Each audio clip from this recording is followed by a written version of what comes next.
Ako nagturo sa'yo na kung magnanakaw ka man dyan, yung makakain na chicharon, kakanin, ikaw kasi kinukuha mo fresh. Anong isda kayo na sinasabi mo? Galunggong, tamban, yan ang mga favorite mong hatakin. Tanga, kumuha ko doon. Di ba ito yung Kilamarman? Ah. Tapos ito yung bakery. Ito yung Talipapa. talipapa. Tapos meron pa dito sa isa yung up and down yung bahay. Kumukuha ako doon, bigas. Pasang bigas? Wala naman tinda yung tao na yung paano kuhanan ng bigas yun. Hindi naman, nananahimik yun, ordinary yung tao. Ito, talipapa. Ito, kalamarman. Tapos, May bigas nga sila doon. utang ina mo. May bigas sila doon. Di ba akala mo kasi pag kumuha ka ng tamban, kumuha ka ng bigas, kala mo buhay ka na Di eh. ba apat yun? Yung may helera yun. Oh. Nandito dito yung mga may baboy, tapos yung baka, tapos yung mga nasa baba, puro isda na. Tapos sa gilid nun, bigas. Ang kinuha mo nga noon, nakita ko nga sa bulsa mo nakasilip, 6 na ulo nga. 6 na ulo, galunggong.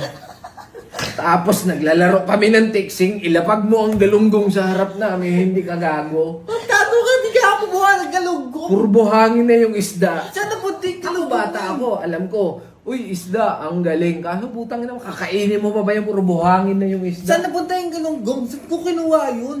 Ewan ko sa'yo. Saan mo mabuha kung kumuha? Hindi nga ako kumukuha ng galunggong. Kumukuha ako ng bigas. Sino bang malansa kung kaibigan? Ikaw lang naman naamoy naming malansa nun.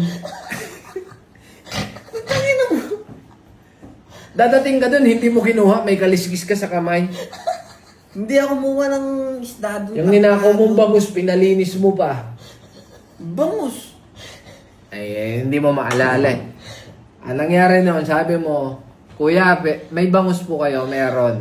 Magkano po to? Magkano lang bangus na yun? Parang 30, parang Tado 35 ka, lang. Pinalinis mo yung bangus nung tumalikod, umalis ka. Tatado, hindi pa kita kaibigan nun. Yun na nga eh. Kaya nga kita na matyagan kasi hindi pa tayo magkaibigan. Hindi pa yun. Hindi pa yun. Kumukuha ako ng isda pero hindi doon. Saan ka kumuha? Doon sa tabi ng Mother Earth sa may fish pond. Paano mo nakuha mo sa piso? Naka-plastic na nga eh.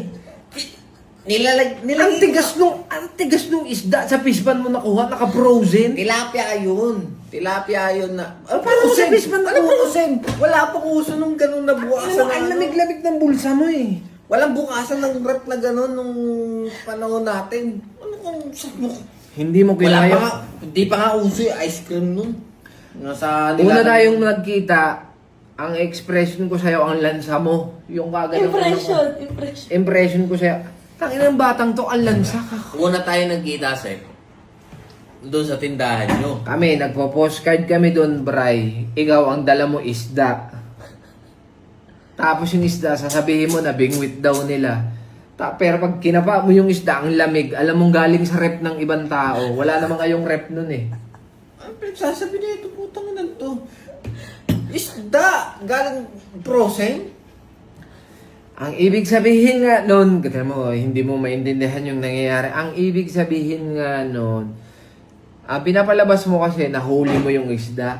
Paano mong nahuli yung isda? Ang tigas nung laman loob nung isda. Ibig sabihin, Gago. ninakaw mo sa rep. Kiraulo. Ganito ginawa ko.